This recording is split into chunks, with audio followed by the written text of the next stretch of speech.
আসসালামু আলাইকুম।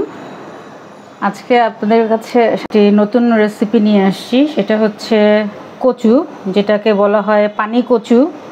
নিচের অংশ দিয়ে, কচুর নিচের অংশ দিয়ে স্লাইস করে কেটে নিয়েছি। এবার এতে সামান্য হলুদের গুঁড়ো,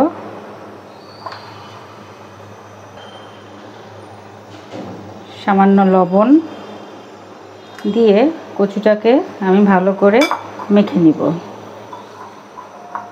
প্রতিটা কচুর গায়ে যেন হলুদটা লাগে। আমার সবগুলো হলুদ মাখানো শেষ। আরেকটা জিনিস, এটার আমি একটা স্পেশাল নাম দিয়েছি, সেটা হচ্ছে কচুর চকলেট। এটা যেহেতু চকলেটের মতো গোল গোল করে কাটা, এজন্য আমি এটার নাম দিয়েছি কচুর চকলেট। যাই হোক, এটাকে আমি এখন ফ্রাই করব। কড়াইটা গরম হয়ে গেছে, এখন আমি পরিমাণ মতো তেল দিয়ে দিচ্ছি।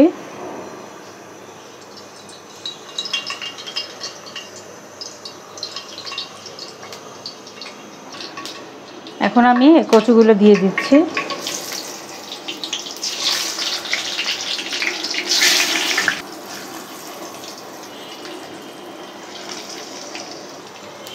আমি এখন এই কচুটাকে একটু হালকা করে এপিট ওপিট করে একটু ব্রাউন কালার করে ভেজে নিব।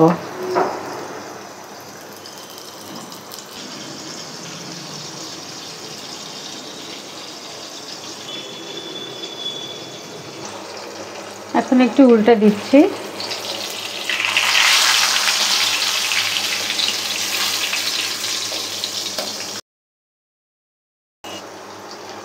এটা বাদামি রং হলে এক সাইড হলে আরেক সাইড উল্টে দিব।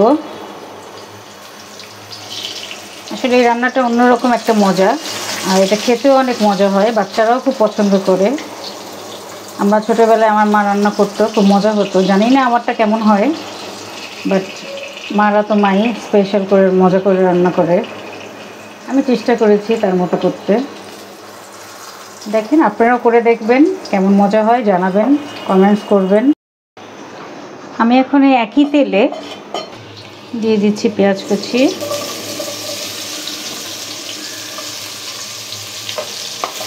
এটা একটু ব্রাউন কালার হওয়া পর্যন্ত আমি একটু ভেজে নেব।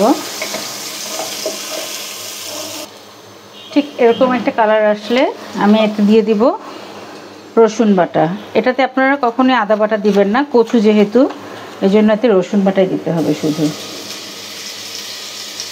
দিয়ে দিলাম 1.5 চামচের মতো রসুন বাটা।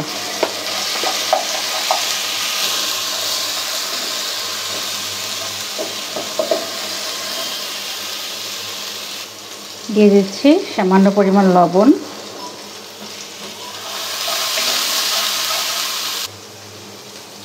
দিয়ে দিচ্ছি একটু পেঁয়াজ বাটা। এটাও 1.5 চামচের মতোই দিবেন, আমার এটা ফ্রিজে ছিল। দিয়ে দিচ্ছি সামান্য হলুদের গুঁড়ো,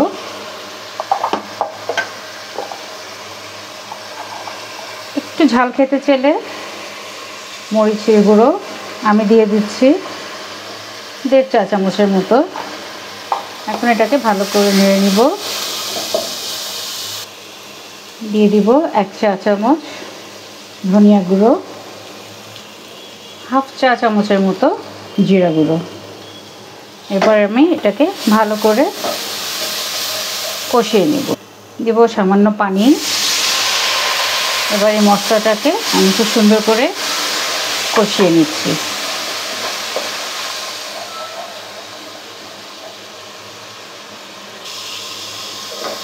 এরকম তেল যখন উঠে আসবে, তখন আমি আবার একটু সামান্য একটু পানি দিয়ে আবার একটু কষাবো।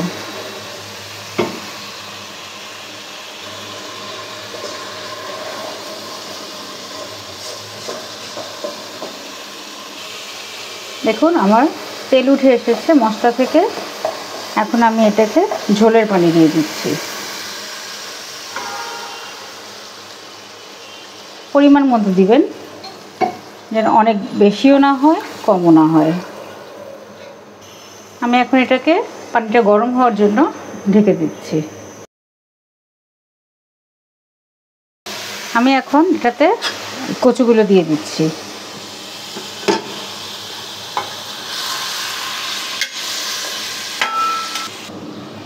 কচুটা দিয়ে এটাকে আমি কিছুক্ষণ এভাবেই রাখবো। ঢেকে দেওয়ার প্রয়োজন নেই, কারণ এটা সিদ্ধ করা প্লাস ভেজে নেওয়া। এটা কিছুক্ষণ পানিটা যেন এটার মধ্যে ঢুকে, মশলাটা ঢুকে, এই জন্য কিছুক্ষণ রাখবো। কয়েক পিস কাঁচামরিচ এভাবে করে আমি চিড়ে দিচ্ছি। বেশি ঝাল খেতে চাইলে, এটা আসলে মেনলি টক মিষ্টি ঝাল, একটু বেশি ঝাল খেতে চাইলে একটু বেশি দিবেন, কম হলে কম। এখন আমি এটাতে দিয়ে দিচ্ছি চিনি 1.5 চামচ। আমি এখন আপাতত 1.5 চামচ দিচ্ছি। আমি এরপর এটাতে লেবুর রস দিব। তারপর আপনারা একটু চেখে দেখবেন যে টক মিষ্টি ঝাল সমান হয়েছে কিনা। যদি হয়ে যায় তো দেন ওকে, আর না হলে আপনারা একটু কম বেশি করে চিনি মিক্স করে নেবেন। এখন আমি 1 পিস লেবুর রস দিয়ে দিচ্ছি। 1 টেবিল চামচের মতো হবে। একটু কম জালে এভাবে রাখবো। এবার আমি একটু চেখে দেখছি যে ঠিক আছে কিনা। লবণ, চিনি, টক, আমারটা চিনি একটু কম হয়েছে, আমি আবার একটু চিনি দিয়ে দিচ্ছি। আপনারা কাইন্ডলি একটু বুঝে দিবেন, কারণ এটা টক মিষ্টি ঝাল সমান হতে হবে।